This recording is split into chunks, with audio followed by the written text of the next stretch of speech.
ಓಂ ಶಾಂತಿ. ತಾರೀಕು 28/2/2025 ಪ್ರಾತಃ ಮುರುಳಿ. ಮಧುರ ಮಕ್ಕಳೇ, ಶಾಂತಿ ಬೇಕೆಂದರೆ ಅಶರೀರಿಯಾಗಿರಿ. ಈ ದೇಹದ ಪರಿವೆಯಲ್ಲಿ ಬರುವುದರಿಂದಲೇ ಅಶಾಂತಿಯಾಗುತ್ತದೆ. ಆದ್ದರಿಂದ ತನ್ನ ಸ್ವಧರ್ಮದಲ್ಲಿ ಸ್ಥಿತರಾಗಿ. ಪ್ರಶ್ನೆ: ಯಥಾರ್ಥ ನೆನಪೆಂದರೇನು? ನೆನಪಿನ ಸಮಯದಲ್ಲಿ ಯಾವ ಮಾತಿನ ಕಡೆ ವಿಶೇಷವಾಗಿ ಗಮನ ಕೊಡಬೇಕು? ಉತ್ತರ: ತನ್ನನ್ನು ಈ ದೇಹದಿಂದ ಭಿನ್ನ ಆತ್ಮನೆಂದು ತಿಳಿದು ತಂದೆಯನ್ನು ನೆನಪು ಮಾಡಬೇಕು. ಇದೇ ಯಥಾರ್ಥವಾದ ನೆನಪಾಗಿದೆ. ಯಾವುದೇ ದೇಹದ ನೆನಪು ಬರಬಾರದು. ಅದಕ್ಕಾಗಿ ಬಹಳ ಗಮನ ಕೊಡುವುದು ಅವಶ್ಯಕ. ನೆನಪಿನಲ್ಲಿರಲು ಜ್ಞಾನದ ನಶೆಯೇರಿರಲಿ. ಬುದ್ಧಿಯಲ್ಲಿರಲಿ. ತಂದೆಯು ನಮ್ಮನ್ನು ಇಡೀ ವಿಶ್ವದ ಮಾಲೀಕರನ್ನಾಗಿ ಮಾಡುತ್ತಾರೆ. ನಾವು ಇಡೀ ಭೂಮಿ, ಸಮುದ್ರ ಎಲ್ಲದಕ್ಕೆ ಮಾಲೀಕರಾಗುತ್ತೇವೆ. ಗೀತೆ: ನಿಮ್ಮನ್ನು ಪಡೆದ ನಾನು ಜಗತ್ತನ್ನೇ ಪಡೆದೆನು. ಓಂ ಶಾಂತಿ. ಓಂ ಎಂಬುದರ ಅರ್ಥವೇ ಆಗಿದೆ ಅಹಂ, ಅಂದರೆ ನಾನು ಆತ್ಮ. ಓಂ ಎಂದರೆ ಭಗವಂತನೆಂದು ಮನುಷ್ಯರು ತಿಳಿಯುತ್ತಾರೆ. ಆದರೆ ಆ ರೀತಿಯಲ್ಲ. ಓಂ ಎಂದರೆ ನಾನು ಆತ್ಮ, ಇದು ನನ್ನ ಶರೀರವಾಗಿದೆ. ಓಂ ಶಾಂತಿ ಎಂದು ಹೇಳುತ್ತೀರಲ್ಲವೇ? ನಾನು ಆತ್ಮನ ಸ್ವಧರ್ಮವು ಶಾಂತಿಯಾಗಿದೆ. ಆತ್ಮವು ತನ್ನ ಪರಿಚಯವನ್ನು ಕೊಡುತ್ತದೆ. ಮನುಷ್ಯರು ಬಲೆ ಓಂ ಶಾಂತಿ ಎಂದು ಹೇಳುತ್ತಾರೆ, ಆದರೆ ಓಂನ ಅರ್ಥವನ್ನು ಯಾರೂ ತಿಳಿದುಕೊಂಡಿಲ್ಲ. ಓಂ ಶಾಂತಿಯ ಶಬ್ದವು ಒಳ್ಳೆಯದಾಗಿದೆ. ನಾವು ಆತ್ಮಗಳಾಗಿದ್ದೇವೆ. ನಮ್ಮ ಸ್ವಧರ್ಮವು ಶಾಂತಿಯಾಗಿದೆ. ನಾವು ಆತ್ಮಗಳು ಶಾಂತಿಧಾಮದ ನಿವಾಸಿಗಳಾಗಿದ್ದೇವೆ. ಎಷ್ಟು ಸಹಜ ಅರ್ಥವಿದೆ. ಯಾವುದೇ ವಿಸ್ತಾರವಾದ ಸುಳ್ಳು ಮಾತುಗಳಿಲ್ಲ. ಈ ಸಮಯದ ಮನುಷ್ಯಾತ್ಮರು ಈಗ ಹೊಸ ಪ್ರಪಂಚವೋ ಅಥವಾ ಹಳೆಯ ಪ್ರಪಂಚವೋ ಎಂದು ತಿಳಿದುಕೊಂಡಿಲ್ಲ. ಹೊಸ ಪ್ರಪಂಚವು ಮತ್ತೆ ಯಾವಾಗ ಹಳೆಯದಾಗುತ್ತದೆ, ಹಳೆಯದರಿಂದ ಯಾವಾಗ ಹೊಸ ಪ್ರಪಂಚವಾಗುತ್ತದೆ ಎಂಬುದನ್ನು ಯಾರೂ ತಿಳಿದುಕೊಂಡಿಲ್ಲ. ಪ್ರಪಂಚವು ಯಾವಾಗ ಹೊಸದಾಗುತ್ತದೆ ಮತ್ತು ಹೇಗೆ ಹಳೆಯದಾಗುತ್ತದೆ ಎಂಬುದಕ್ಕೆ ಯಾರನ್ನಾದರೂ ಪ್ರಶ್ನಿಸಿದರೆ ಯಾರೂ ತಿಳಿಸುವುದಿಲ್ಲ.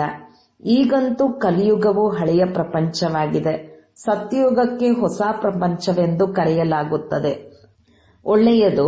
ಹೊಸದಕ್ಕೆ ಹಳೆಯದಾಗುವುದರಲ್ಲಿ ಎಷ್ಟು ವರ್ಷಗಳು ಹಿಡಿಸುತ್ತದೆ? ಇದನ್ನು ಸಹ ಯಾರೂ ತಿಳಿದುಕೊಂಡಿಲ್ಲ. ಮನುಷ್ಯರಾಗಿಯೂ ಇದನ್ನು ಅರಿತುಕೊಂಡಿಲ್ಲ. ಇವರಿಗೆ ಪ್ರಾಣಿಗಳಿಗಿಂತಲೂ ಕೀಳೆಂದು ಹೇಳಲಾಗುತ್ತದೆ. ಪ್ರಾಣಿಗಳಂತೂ ತಮ್ಮ ಪ್ರತಿ ಏನೂ ಹೇಳಿಕೊಳ್ಳುವುದಿಲ್ಲ.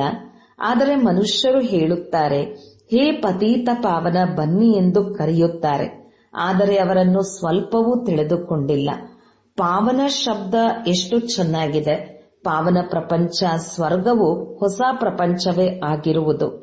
ದೇವತೆಗಳ ಚಿತ್ರಗಳು ಇವೆ. ಆದರೆ ಈ ಲಕ್ಷ್ಮೀನಾರಾಯಣರು ಹೊಸ ಪಾವನ ಪ್ರಪಂಚದ ಮಾಲೀಕರಾಗಿದ್ದಾರೆಂದು ಯಾರೂ ತಿಳಿದುಕೊಂಡಿಲ್ಲ.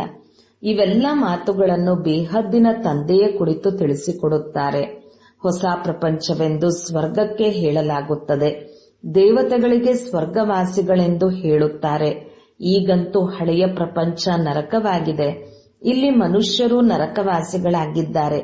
ಯಾರಾದರೂ ಮರಣ ಹೊಂದಿದಾಗಲೂ ಸ್ವರ್ಗವಾಸಿಗಳಾದರು ಎಂದು ಹೇಳುತ್ತಾರೆ. ಅಂದ ಮೇಲೆ ಇಲ್ಲಿ ನರಕವಾಸಿಗಳಾಗಿದ್ದಾರೆಂದು ಅರ್ಥವಲ್ಲವೇ? ಅವರ ಬಾಯಿಂದಲೇ ಹೇಳುತ್ತಾರೆ. ಅಂದ ಮೇಲೆ ಇದು ನರಕವಾಯಿತು. ಆದರೆ ನೀವು ನರಕವಾಸಿಗಳಾಗಿದ್ದೀರೆಂದು ಹೇಳಿದರೆ ಕೋಪ ಬಂದು ಬಿಡುತ್ತದೆ. ತಂದೆಯು ತಿಳಿಸುತ್ತಾರೆ, ನೋಡಲು ಬಲೆ ಮನುಷ್ಯರಾಗಿದ್ದಾರೆ. ಮುಖವು ಮನುಷ್ಯನದಾಗಿದೆ, ಆದರೆ ಗುಣಗಳು ಮಂಗನಂತಿದೆ. ಇದು ಸಹ ಗಾಯನವಿದೆಯಲ್ಲವೇ? ತಾವೇ ಮಂದಿರಗಳಲ್ಲಿ ಹೋಗಿ ದೇವತೆಗಳ ಮುಂದೆ ತಾವು ಸರ್ವಗುಣ ಸಂಪನ್ನರೆಂದು ಹಾಡುತ್ತಾರೆ ಮತ್ತು ತಮಗಾಗಿ ನಾವು ಪಾಪಿ ನೀಚರಾಗಿದ್ದೇವೆ ಎಂದು ಹೇಳಿಕೊಳ್ಳುತ್ತಾರೆ. ಆದರೆ ನೀವು ವಿಕಾರಿಗಳಾಗಿದ್ದೀರೆಂದು ನೇರವಾಗಿ ಹೇಳಿದ್ದೇ ಆದರೆ ಕ್ರೋಧಿತರಾಗಿ ಬಿಡುತ್ತಾರೆ. ಆದ್ದರಿಂದ ತಂದೆಯು ಕೇವಲ ಮಕ್ಕಳೊಂದಿಗೆ ಕೇಳುತ್ತಾರೆ ಮತ್ತು ತಿಳಿಸಿಕೊಡುತ್ತಾರೆ. ಹೊರಗಿನವರೊಂದಿಗೆ ಮಾತನಾಡುವುದಿಲ್ಲ. ಏಕೆಂದರೆ ಕಲಿಯುಗಿ ಮನುಷ್ಯರು ನರಕವಾಸಿಗಳಾಗಿದ್ದಾರೆ. ಈಗ ನೀವು ಸಂಗಮಯುಗದ ನಿವಾಸಿಗಳಾಗಿದ್ದೀರಿ. ನೀವು ಪವಿತ್ರರಾಗುತ್ತಿದ್ದೀರಿ. ನಿಮಗೆ ತಿಳಿದಿದೆ, ನಾವು ಬ್ರಾಹ್ಮಣರಿಗೆ ಶಿವ ತಂದೆಯು ಓದಿಸುತ್ತಿದ್ದಾರೆ. ಅವರು ಪತೀತ ಪಾವನನಾಗಿದ್ದಾರೆ. ನಾವೆಲ್ಲ ಆತ್ಮಗಳನ್ನು ಕರೆದುಕೊಂಡು ಹೋಗಲು ತಂದೆಯು ಬಂದಿದ್ದಾರೆ. ಎಷ್ಟೊಂದು ಸರಳ ಮಾತುಗಳಾಗಿವೆ. ತಂದೆಯು ತಿಳಿಸುತ್ತಾರೆ, ಮಕ್ಕಳೇ, ನೀವು ಆತ್ಮಗಳು ಶಾಂತಿಧಾಮದಿಂದ ಪಾತ್ರವನ್ನು ಅಭಿನಯಿಸಲು ಬರುತ್ತೀರಿ. ಆದರೆ ಈ ದುಃಖಧಾಮದಲ್ಲಿ ಎಲ್ಲರೂ ದುಃಖಿಯಾಗಿದ್ದಾರೆ. ಆದ್ದರಿಂದ ಮನಃಶಾಂತಿ ಹೇಗೆ ಸಿಗುವುದು ಎಂದು ಹೇಳುತ್ತಿರುತ್ತಾರೆ. ಆತ್ಮಕ್ಕೆ ಶಾಂತಿ ಹೇಗೆ ಸಿಗುವುದು ಎಂದು ಹೇಳುವುದಿಲ್ಲ. ಅರೆ, ಓಂ ಶಾಂತಿ, ನನ್ನ ಸ್ವಧರ್ಮವು ಶಾಂತಿಯಾಗಿದೆ ಎಂದು ನೀವೇ ಹೇಳುತ್ತೀರಲ್ಲವೇ? ಅಂದ ಮೇಲೆ ಮತ್ತೆ ಶಾಂತಿಯನ್ನೇಕೆ ಬೇಡುತ್ತೀರಿ? ತನ್ನನ್ನು ಆತ್ಮವೆಂಬುದನ್ನು ಮರೆತು ದೇಹಾಭಿಮಾನದಲ್ಲಿ ಬಂದು ಬಿಡುತ್ತೀರಿ. ಆತ್ಮಗಳಂತೂ ಶಾಂತಿಧಾಮದ ನಿವಾಸಿಗಳಾಗಿದ್ದೀರಿ. ಅಂದ ಮೇಲೆ ಮತ್ತೆ ಈಗ ಶಾಂತಿಯು ಎಲ್ಲಿಂದ ಸಿಗುವುದು? ಅಶರೀರಿಯಾದಾಗಲೇ ಶಾಂತಿ ಸಿಗುವುದು. ಶರೀರದ ಜೊತೆ ಆತ್ಮವಿದೆ ಅಂದ ಮೇಲೆ ಅದಕ್ಕೆ ಅವಶ್ಯಕವಾಗಿ ಮಾತನಾಡಬೇಕು, ನಡೆದಾಡಬೇಕಾಗುತ್ತದೆ. ನಾವಾತ್ಮಗಳು ಶಾಂತಿಧಾಮದಿಂದ ಇಲ್ಲಿಗೆ ಪಾತ್ರವನ್ನು ಅಭಿನಯಿಸಲು ಬಂದಿದ್ದೇವೆ. ರಾವಣನೇ ನಮ್ಮ ಶತ್ರುವಾಗಿದ್ದಾನೆಂದು ಯಾರೂ ತಿಳಿದುಕೊಂಡಿಲ್ಲ. ಈ ರಾವಣನು ಯಾವಾಗಿನಿಂದ ಶತ್ರುವಾಗಿದ್ದಾನೆಂದು ತಿಳಿದುಕೊಂಡಿಲ್ಲ. ದೊಡ್ಡ ದೊಡ್ಡ ವಿದ್ವಾಂಸರು, ಪಂಡಿತರು ಯಾರೂ ಸಹ ರಾವಣ ಯಾರು, ಯಾರ ಪ್ರತಿಮೆಯನ್ನು ಮಾಡಿ ಸುಡುತ್ತೇವೆಂದು ತಿಳಿದುಕೊಂಡಿಲ್ಲ. ಜನ್ಮ ಜನ್ಮಾಂತರದಿಂದ ಸುಡುತ್ತಾ ಬಂದಿದ್ದಾರೆ. ಆದರೂ ಸಹ ಏನನ್ನೂ ತಿಳಿದುಕೊಂಡಿಲ್ಲ. ರಾವಣ ಯಾರೆಂದು ಯಾರನ್ನಾದರೂ ಕೇಳಿ ಇದೆಲ್ಲವೂ ಕಲ್ಪನೆಯಾಗಿದೆ ಎಂದು ಹೇಳುತ್ತಾರೆ. ತಿಳಿದುಕೊಂಡೇ ಇಲ್ಲವೆಂದರೆ ಪ್ರತ್ಯುತ್ತರವನ್ನೇನು ಕೊಡುತ್ತಾರೆ? ಶಾಸ್ತ್ರಗಳಲ್ಲಿಯೂ ಇದೆಯಲ್ಲವೇ? ಹೇ ರಾಮನೇ, ಈ ಸಂಸಾರವನ್ನು ರಚಿಸಿಯೇ ಇಲ್ಲ ಅಂದರೆ ಇದು ಸಂಸಾರವೇ ಇಲ್ಲ, ಇದೆಲ್ಲವೂ ಕಲ್ಪನೆಯಾಗಿದೆ ಎಂದು ಬಹಳ ಹೇಳುತ್ತಾರೆ. ಕಲ್ಪನೆ ಎಂಬುದರ ಅರ್ಥವೇನು? ಇದು ಸಂಕಲ್ಪಗಳ ಪ್ರಪಂಚವೆಂದು ಹೇಳುತ್ತಾರೆ. ಯಾರು ಹೇಗೆ ಸಂಕಲ್ಪ ಮಾಡುತ್ತಾರೆಯೋ ಅದು ಆ ರೀತಿಯಾಗಿ ಬಿಡುತ್ತದೆ ಎಂದು ಹೇಳಿಬಿಡುತ್ತಾರೆ. ಇದರ ಅರ್ಥವನ್ನೂ ಸಹ ತಿಳಿದುಕೊಂಡಿಲ್ಲ. ತಂದೆಯು ಮಕ್ಕಳಿಗೆ ತಿಳಿಸಿಕೊಡುತ್ತಾರೆ. ಇದರಲ್ಲಿ ಕೆಲವರು ಬಹಳ ಚೆನ್ನಾಗಿ ತಿಳಿದುಕೊಳ್ಳುತ್ತಾರೆ, ಕೆಲವರು ತಿಳಿದುಕೊಳ್ಳುವುದೇ ಇಲ್ಲ. ಯಾರು ಚೆನ್ನಾಗಿ ತಿಳಿದುಕೊಳ್ಳುವರೋ ಅವರಿಗೆ ಸ್ವಂತ ಮಕ್ಕಳೆಂದು ಹೇಳುತ್ತಾರೆ. ಯಾರು ತಿಳಿದುಕೊಳ್ಳುವುದಿಲ್ಲವೋ ಅವರು ಮಲತಾಯಿ ಮಕ್ಕಳಾದರು. ಮಲತಾಯಿ ಮಕ್ಕಳು ವಾರಸುದಾರರಾಗುವರೇ? ತಂದೆಯ ಬಳಿ ಸ್ವಂತ ಮಕ್ಕಳು ಇದ್ದಾರೆ, ಮಲತಾಯಿ ಮಕ್ಕಳು ಇದ್ದಾರೆ. ಸ್ವಂತ ಮಕ್ಕಳು ತಂದೆಯ ಸಂಪೂರ್ಣ ಶ್ರೀಮತದಂತೆ ನಡೆಯುತ್ತಾರೆ. ಮಲತಾಯಿ ಮಕ್ಕಳು ನಡೆಯುವುದಿಲ್ಲ. ಇವರು ನನ್ನ ಮತದಂತೆ ನಡೆಯುವುದಿಲ್ಲ, ರಾವಣನ ಮತದ ಮೇಲೆ ಇದ್ದಾರೆಂದು ತಿಳಿಯುತ್ತಾರೆ.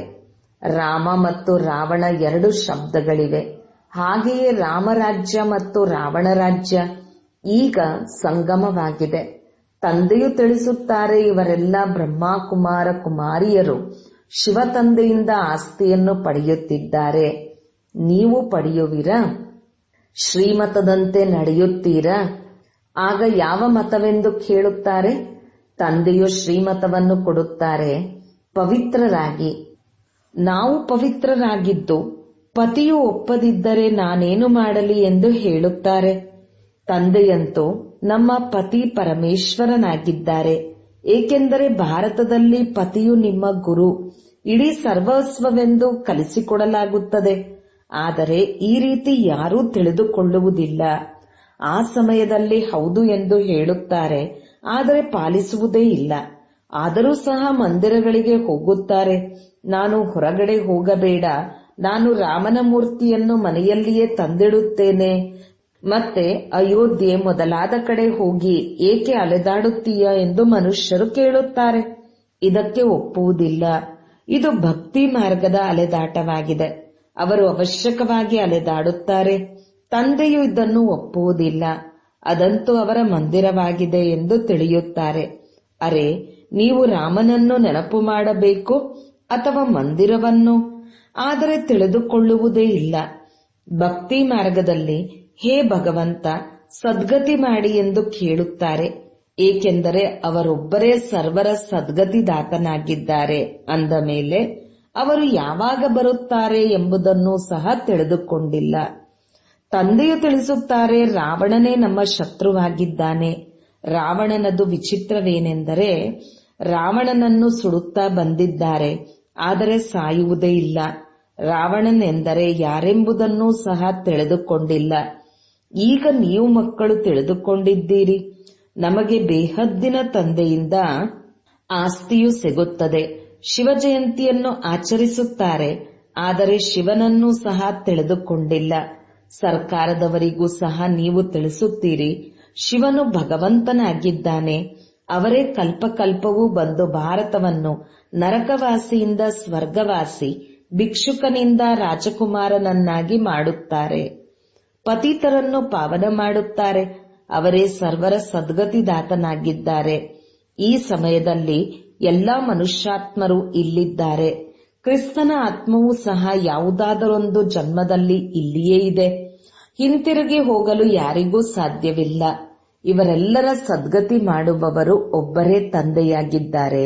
ಅವರು ಭಾರತದಲ್ಲಿಯೇ ಬರುತ್ತಾರೆ. ವಾಸ್ತವದಲ್ಲಿ ಯಾರು ಸದ್ಗತಿ ಮಾಡುವರೋ ಅವರ ಭಕ್ತಿಯನ್ನೇ ಮಾಡಬೇಕು. ಆ ನಿರಾಕಾರ ತಂದೆಯು ಇಲ್ಲಂತೂ ಇಲ್ಲ. ಯಾವಾಗಲೂ ಅವರು ಮೇಲಿದ್ದಾರೆಂದು ತಿಳಿದೇ ನೆನಪು ಮಾಡುತ್ತಾರೆ. ಕೃಷ್ಣನನ್ನು ಮೇಲಿದ್ದಾನೆಂದು ತಿಳಿಯುವುದಿಲ್ಲ. ಮತ್ತೆಲ್ಲರನ್ನೂ ಇಲ್ಲಿ ಕೆಳಗೆ ನೆನಪು ಮಾಡುತ್ತಾರೆ. ಕೃಷ್ಣನನ್ನು ಇಲ್ಲಿಯೇ ನೆನಪು ಮಾಡುತ್ತಾರೆ. ನೀವು ಮಕ್ಕಳದೇ ಯಥಾರ್ಥವಾದ ನೆನಪಾಗಿದೆ. ನೀವು ತಮ್ಮನ್ನು ಈ ದೇಹದಿಂದ ಭಿನ್ನ ಆತ್ಮವೆಂದು ತಿಳಿದು ತಂದೆಯನ್ನು ನೆನಪು ಮಾಡುತ್ತೀರಿ. ತಂದೆಯು ತಿಳಿಸುತ್ತಾರೆ, ನಿಮಗೆ ಯಾವುದೇ ದೇಹವು ನೆನಪಿಗೆ ಬರಬಾರದು. ಈ ಗಮನವನ್ನಿಡುವುದು ಅವಶ್ಯಕವಾಗಿದೆ. ನೀವು ತನ್ನನ್ನು ಆತ್ಮವೆಂದು ತಿಳಿದು ತಂದೆಯನ್ನು ನೆನಪು ಮಾಡಿ.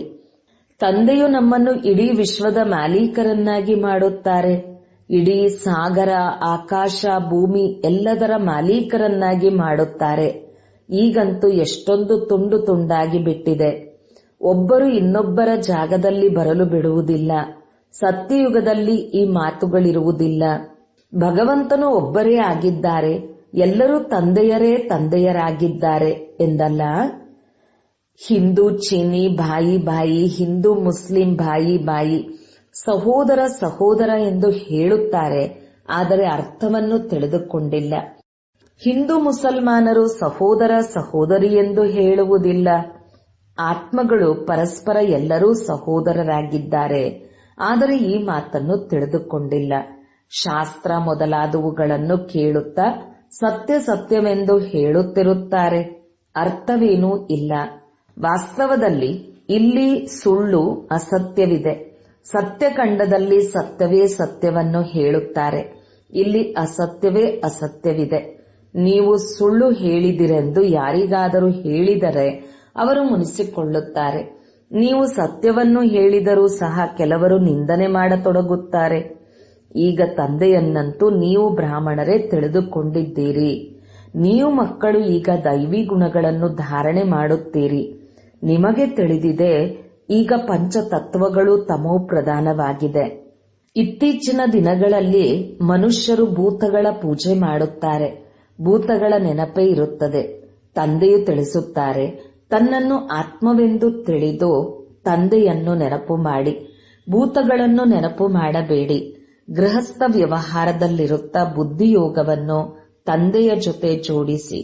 ಈಗ ಆತ್ಮ ಅಭಿಮಾನಿಗಳಾಗಬೇಕು. ತಂದೆಯನ್ನು ಎಷ್ಟು ನೆನಪು ಮಾಡುವಿರೋ ಅಷ್ಟು ವಿಕರ್ಮಗಳು ವಿನಾಶವಾಗುವುದು. ಜ್ಞಾನದ 3ನೇ ನೇತ್ರವು ನಿಮಗೆ ಸಿಗುತ್ತದೆ. ಈಗ ನೀವು ವಿಕರ್ಮಾಜೀತರಾಗಬೇಕು. ಅದು ಸತ್ಯಯುಗ ವಿಕರ್ಮಾಜೀತ ಸಂವತ್ಸರವಾಗಿದೆ. ಇದು ವಿಕರ್ಮಿ ಸಂವತ್ಸರವಾಗಿದೆ. ನೀವು ಯೋಗ ಬಲದಿಂದ ವಿಕರ್ಮಗಳ ಮೇಲೆ ಜಯಗಳಿಸುತ್ತೀರಿ.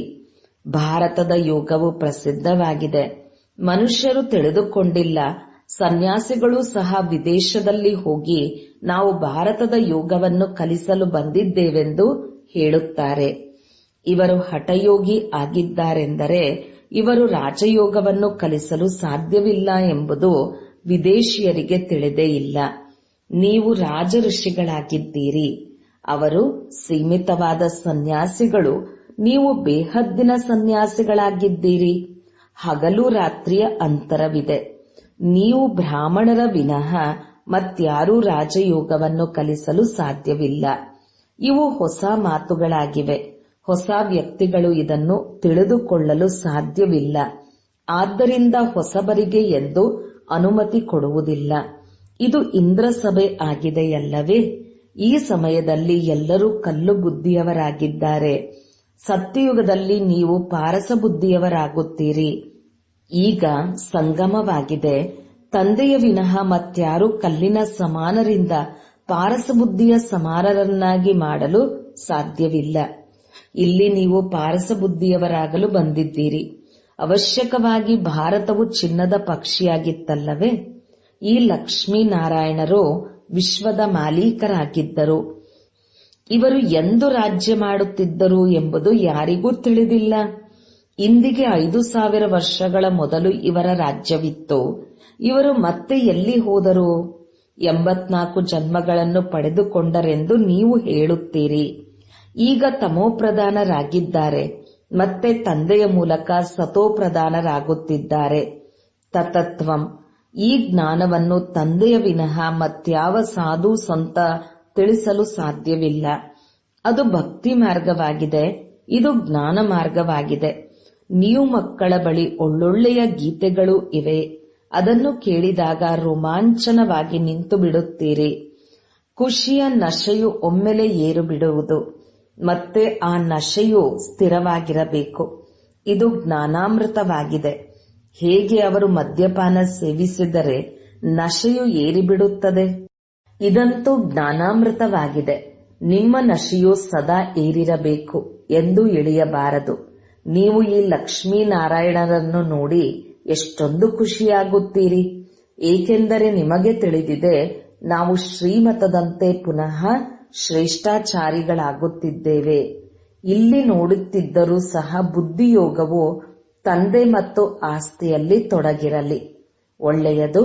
ಮಧುರಾತಿ ಮಧುರ ಅಗಲಿ ಹೋಗಿ ಮರಳಿ ಸಿಕ್ಕಿರುವ ಮಕ್ಕಳ ಪ್ರತಿ ಮಾತಪಿತಾ ಬಾಪ್ ದಾದಾರವರ ನೆನಪು, ಪ್ರೀತಿ ಹಾಗೂ ಸುಪ್ರಭಾತ. ಆತ್ಮೀಯ ತಂದೆಯ ಆತ್ಮೀಯ ಮಕ್ಕಳಿಗೆ ನಮಸ್ತೆ. ಧಾರಣೆಗಾಗಿ ಮುಖ್ಯ ಸಾರ 1. ವಿಕರ್ಮಾಜೀತರಾಗಲು ಯೋಗ ಬಲದಿಂದ ವಿಕರ್ಮಗಳ ಮೇಲೆ ವಿಜಯ ಪ್ರಾಪ್ತಿ ಮಾಡಿಕೊಳ್ಳಬೇಕು. ಇಲ್ಲಿ ನೋಡುತ್ತಿದ್ದರೂ ಬುದ್ಧಿಯೋಗವು ತಂದೆ ಮತ್ತು ಆಸ್ತಿಯಲ್ಲಿ ತೊಡಗಿರಲಿ. 2. ತಂದೆಯ ಆಸ್ತಿಯ ಮೇಲೆ ಸಂಪೂರ್ಣ ಅಧಿಕಾರವನ್ನು ಪ್ರಾಪ್ತಿ ಮಾಡಿಕೊಳ್ಳಲು ಸ್ವಂತ ಮಕ್ಕಳಾಗಬೇಕು. ಒಬ್ಬ ತಂದೆಯ ಶ್ರೀಮತದ ಅನುಸಾರವೇ ನಡೆಯಬೇಕು. ತಂದೆಯು ಏನು ತಿಳಿಸುತ್ತಾರೆಯೋ ಅದನ್ನು ತಿಳಿದುಕೊಂಡು ಅನ್ಯರಿಗೆ ತಿಳಿಸಬೇಕು. ವರದಾನ: ದಿವ್ಯ ಬುದ್ಧಿಯ ಲಿಫ್ಟ್ ಮೂಲಕ 3 ಲೋಕಗಳ ಸಂಚಾರ ಮಾಡುವಂತಹ ಸಹಜ ಯೋಗಿ ಭವ. ಸಂಗಮ ಯುಗದಲ್ಲಿ ಎಲ್ಲ ಮಕ್ಕಳಿಗೆ ದಿವ್ಯ ಬುದ್ಧಿಯ ಲಿಫ್ಟ್ ಸಿಗುತ್ತದೆ. ಈ ಸುಂದರವಾದ ಲಿಫ್ಟ್ ಮೂಲಕ 3 ಲೋಕಗಳಿಗೆ ಎಲ್ಲಿ ಬೇಕೋ ಅಲ್ಲಿಗೆ ತಲುಪಬಹುದು. ಕೇವಲ ಸ್ಮೃತಿಯ ಸ್ವಿಚ್ ಆನ್ ಮಾಡಿ, ಆಗ ಸೆಕೆಂಡ್ನಲ್ಲಿ ಅಲ್ಲಿಗೆ ತಲುಪಿಬಿಡುವಿರಿ. ಮತ್ತು ಎಷ್ಟು ಸಮಯ ಯಾವ ಲೋಕದ ಅನುಭವ ಮಾಡಲು ಇಚ್ಛಿಸುವಿರೋ ಅಷ್ಟು ಸಮಯ ಆ ಸ್ಥಿತಿಯಲ್ಲಿ ಇರಬಹುದು. ಈ ಲಿಫ್ಟ್ ಅನ್ನು ಉಪಯೋಗಿಸಲು ಅಮೃತ ವೇಳೆ ಎಚ್ಚರಿಕೆಯಾಗಿದ್ದು ಸ್ಮೃತಿಯ ಸ್ವಿಚ್ ಅನ್ನು ಯಥಾರ್ಥ ರೀತಿಯಿಂದ ಸೆಟ್ ಮಾಡಿಕೊಳ್ಳಿ. ಅಧಿಕಾರಿಯಾಗಿದ್ದುಕೊಂಡು ಈ ಲಿಫ್ಟ್ ಅನ್ನು ಕಾರ್ಯದಲ್ಲಿ ತೊಡಗಿಸಿ, ಆಗ ಸಹಜ ಯೋಗಿಗಳಾಗಿ ಬಿಡುವಿರಿ. ಪರಿಶ್ರಮ ಸಮಾಪ್ತಿಯಾಗಿ ಬಿಡುವುದು. ಸ್ಲೋಗನ್: ಮನಸ್ಸನ್ನು ಸದಾ ಮೋಜಿನಲ್ಲಿಡಿ. ಇದೇ ಜೀವನ ನಡೆಸುವ ಕಲೆಯಾಗಿದೆ. ಅವ್ಯಕ್ತ ಸೂಚನೆ: ಏಕಾಂತ ಪ್ರಿಯರಾಗಿ ಏಕತೆ ಮತ್ತು ಏಕಾಗ್ರತೆಯನ್ನು ತಮ್ಮದಾಗಿಸಿಕೊಳ್ಳಿ. ಏಕಾಂತವಾಸಿಯ ಡಬಲ್ ಅರ್ಥವಾಗಿದೆ. ಕೇವಲ ಹೊರಗಡೆಯ ಏಕಾಂತವಲ್ಲ, ಆದರೆ ಒಬ್ಬರ ಅಂತ್ಯದಲ್ಲಿ ಮುಳುಗಿ ಹೋಗುವುದು ಏಕಾಂತ. ಇಲ್ಲವೆಂದರೆ ಕೇವಲ ಹೊರಗಡೆಯ ಏಕಾಂತವಾದರೆ ಬೇಜಾರಾಗುವುದು. ಹೇಳುವಿರಿ, ಗೊತ್ತಿಲ್ಲ ದಿನವನ್ನು ಹೇಗೆ ಕಳೆಯುವುದು. ಆದರೆ ಒಬ್ಬ ತಂದೆಯ ಅಂತ್ಯದಲ್ಲಿ ಮುಳುಗಿ ಹೋಗಬೇಕು. ಹೇಗೆ ಸಾಗರನ ಆಳದಲ್ಲಿ ಹೋದರೆ ಖಜಾನೆಯೂ ಸಿಗುತ್ತದೆ, ಹಾಗೆಯೇ ಒಬ್ಬರ ನೆನಪಿನ ಅಂತ್ಯದಲ್ಲಿ ಹೋದಾಗ, ಅರ್ಥಾತ್ ತಂದೆಯಿಂದ ಏನು ಪ್ರಾಪ್ತಿಗಳು ಸಿಕ್ಕಿವೆ ಅದರಲ್ಲಿ ಮುಳುಗಿ ಹೋಗಿ. ಓಂ ಶಾಂತಿ.